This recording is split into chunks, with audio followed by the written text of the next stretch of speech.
Soon. Well, anti-Israel activists are vowing to defy police and the demands of political leaders and protest on the first anniversary of the October 7 Hamas terror attacks. Joining us live now is the Shadow Home Affairs Minister, James Patterson. James, what do you make of that?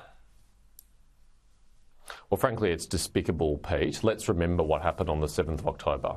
The 7th of October is the day in which the greatest loss of Jewish life since the end of the Holocaust occurred.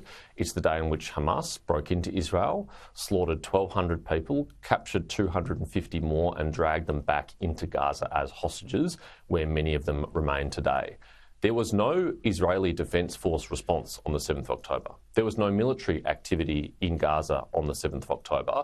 There was only a slaughter of Jews. So there's only two reasons why you would think it is a good idea, if you were a pro-Palestinian organiser, to hold a protest on the 7th of October.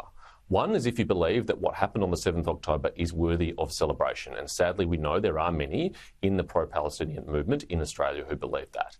And the second is if you want to cause deliberate hurt and inflict deliberate distress on the Australian Jewish community who will be in mourning. That's the only reason why you would do it.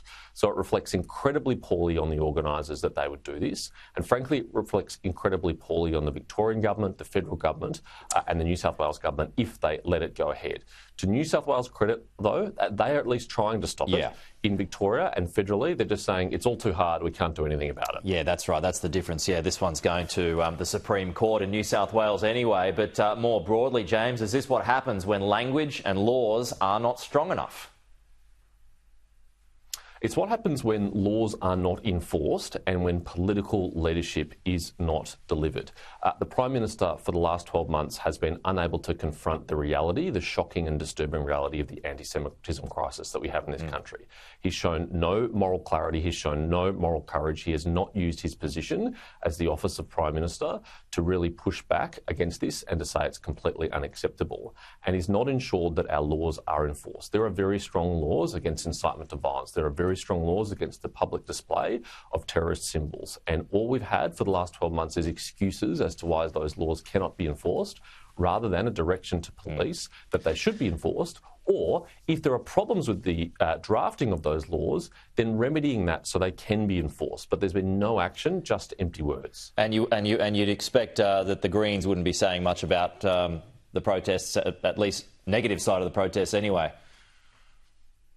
Well, the Greens thought it was a good idea to be there on Sunday, palling around with people, waving Hezbollah flags and engaging in incitement to violence against the Jewish community with chants. I mean, the Greens, by their association, tell us a lot about themselves, and any decent person, I think, should carry that message all the way through to election day and send the Greens a very strong message about this tolerance of anti-Semitism within their ranks. OK, just to wrap up here, there are reports this morning, James, that a RAF plane has landed in Cyprus. This is going to be, I suppose, a point where expats will be evacuated, possibly from Lebanon to Cyprus. Short journey there to take Australians out. A good start, do you think?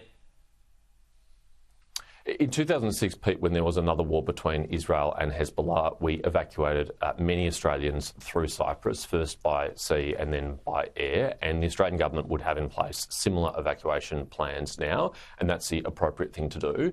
The thing which worries me, frankly, is that the government has been warning for months for Australians in Lebanon to leave, and there are thousands of Australians who have not heeded that advice. And it is now likely there are more Australians in Lebanon than any Australian government has the ability to evacuate. And no doubt there'll be significant criticism of the government of that, and maybe there'll be some criticism which will be reasonable. But unfortunately, I think there will also be people who just ignored the advice, who did not heed the advice, who did not take it seriously, who didn't get a plane out when they could, and unfortunately might now be trapped. All right, James Patterson, we'll leave it there. Thanks for your time, though. We'll chat